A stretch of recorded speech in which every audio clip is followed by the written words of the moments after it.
Bonsoir et bienvenue dans cette émission intitulée Pourquoi ? Alors pourquoi ? C'est la question que nous allons nous poser tout du long, mais avant, ce n'est pas facile de faire un bon film. Il y en a beaucoup qui arrivent néanmoins à se travestir par leur côté divertissant en se faisant passer pour des comédies ou en s'appuyant sur des concepts, peu importe l'exécution. C'est comme ça qu'on se retrouve à devoir faire une propagande américaine pour Nicky Larson et le parfum de Cupidon qui est récemment ressorti en Blu-ray, il n'est pas trop tard pour vous rattraper, pendant que tout le monde vous parle de Little.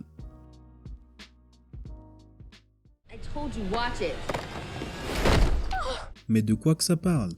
C'est l'histoire de Jordan Sanders et de April. Avril ? La première est une femme d'affaires à la tête de son entreprise dans l'innovation technologique. Ex-souffle-douleur au collège à la merci des blancs cool, en griffe.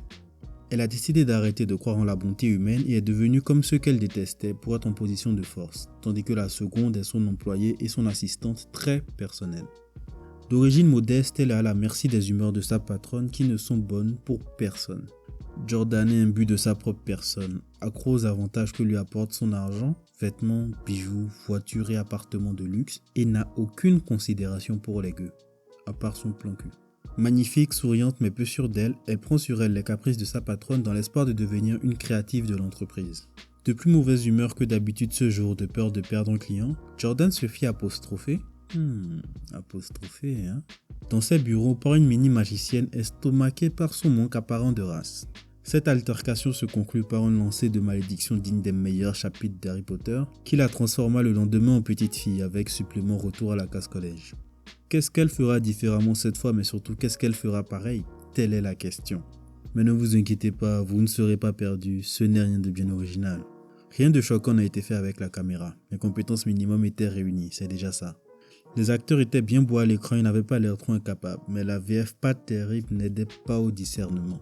On notera quand même le sourire d'April, un vrai rayon de soleil. La Jordan jeune qui a porté le film de façon remarquable, tout comme son afro, et son copain, qui était incroyablement chaud, on va pas se mentir frère. Mais si les acteurs principaux surtout ne sont pas dégueux, j'ai du mal à en dire autant pour le reste. Parce qu'on m'a quand même vendu ça comme une comédie, je vous le rappelle. Et en vérité, je vous le dis, ce n'est ni bien drôle ni très divertissant. Soyons d'accord, pour être une bonne comédie, on n'a pas besoin de faire éclater de rire toutes les 2 secondes, Confère Pulsion de Ken Kojandi qui était un très bon moment, drôle sans être follement hilarant. Mais je me suis vraiment ennuyé sur plusieurs scènes d'affilée parce que, il y avait des blagues vraiment mais vraiment pas ouf, même si quelques-uns riaient dans la salle, et aussi pas très bien ciblées parce que les clips de collégiens c'est mignon mais ce n'est pas très passionnant, même si j'ai les refs. Une autre raison de l'échec humoristique, et pas que, est la prise de risque si mal gérée.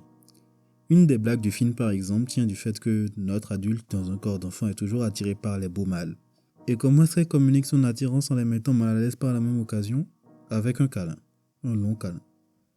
Dans le contexte, il aurait pu avoir tellement de significations, mais non.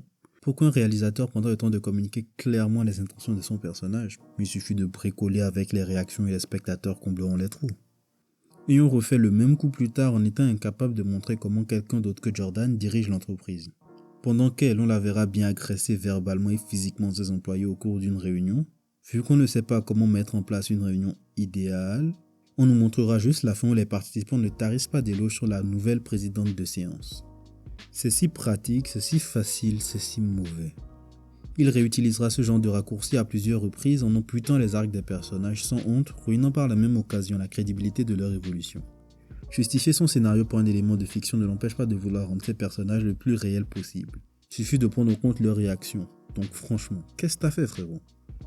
Mais avec un bilan si négatif, pourquoi suivre ou pas Little ? Parce que c'est une comédie afro-américaine. Ça vaut ce que ça vaut, mais pour certains c'est important de soutenir cette communauté et ça met de nouveaux talents à l'affiche, je sais pas. Parce que les personnages principaux. Le sourire d'April, non mais ce sourire. L'afro délicieux de la gamine et son jeu. Le copain qui apportera une énergie ultra positive, il méritait plus de développement aussi je trouve. Parce que les messages sont cool, surtout pour les jeunes et aussi les moins jeunes. Vivez la vraie vie, amusez-vous, c'est beaucoup plus important que d'essayer de préserver un statut social artificiel, etc., etc. Parce que c'est drôle de temps en temps, même si je ne me rappelle pas de la densité des tentatives de blagues, le style veut que ce soit un minimum élevé quand même. Mais malheureusement pour moi, la scène la plus drôle n'avait pas besoin du film pour exister, un autre échec. Et aucune autre ne lui arrivait à la cheville. Parce que l'écriture est pas terrible. Le développement des personnages est sauté en partie, facilité qui nuit à la solidité du film. Colosse marketing au pied d'argile, contrairement à Nicky Larson, c'est nerveux comme la chose dans son personnage. Je le répète, suivez Nicky Larson. Donc pour moi, c'est une comédie pas terrible, peu originale et peu divertissante, même si très positive. Les trucs de collégiens étaient gênants, mais je sais que ça devait les faire kiffer, donc je ne sais pas si c'était quand même une tentative d'humour de la part du scénariste. Et c'est un style qui est déjà utilisé dans une scène pour faire de l'humour, donc je ne sais vraiment pas comment me positionner dessus. On doit quand même pouvoir trouver des films bien plus compétents dans le même style. Yes Man déjà, qui évite de s'éparpiller et développe plus solidement son personnage principal. Ouais c'est ça, suivez Yes Man tiens. Et n'hésitez pas à lâcher vos meilleures recommandations dans les commentaires pour les autres. Alors, ma note... Qu'est-ce qu'il est mauvais! Oh là là là là là là! Ouf. Pour de vrai, attendez, j'enlève ma veste là parce que là, je suis chaud là.